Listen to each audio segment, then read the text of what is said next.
The sentencing of Derek Chauvin reverberating around the nation and right here in Connecticut. And to discuss what it means for people of color and policing here, we welcome State Senator Gary Winfield. And Senator Winfield, thanks for joining us. Thanks for spending some time with us this afternoon. And first, I'd just like to ask you your thoughts on Derek Chauvin's sentence.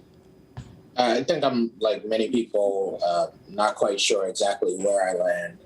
But I will say this, if the sentence had come into 40 years as some people wanted, I don't know that I'd be in a much different place.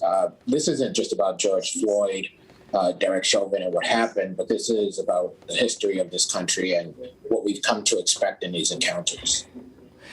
Let me ask you this, because we just heard a comment that that this should wake people up, open some eyes around the country. I'd like to ask you sort of a double question.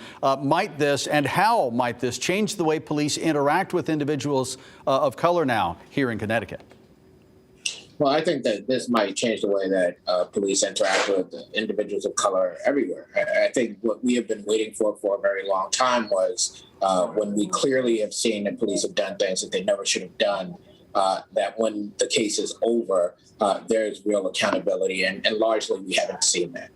The fact that you have accountability, the fact that the country rallied to make this happen is important. But let us not forget that if the young lady didn't have her videotape, we probably would have had a much different outcome. So we still have a lot of work to do in this country and in this state, despite the fact that very recently we passed a police accountability law. Which leads into my third question here. Just like to ask, how do you think Connecticut is doing in an overarching sense in the effort to create justice and equity here?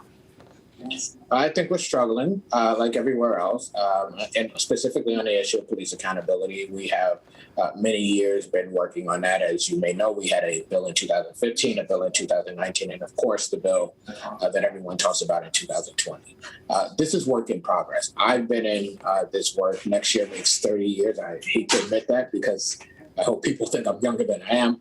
But this is work in progress that people have been doing for a long time, and I think we'll probably be doing for quite some time to come. All right. State Senator Gary Winfield joining us this afternoon. Thank you. We appreciate your time.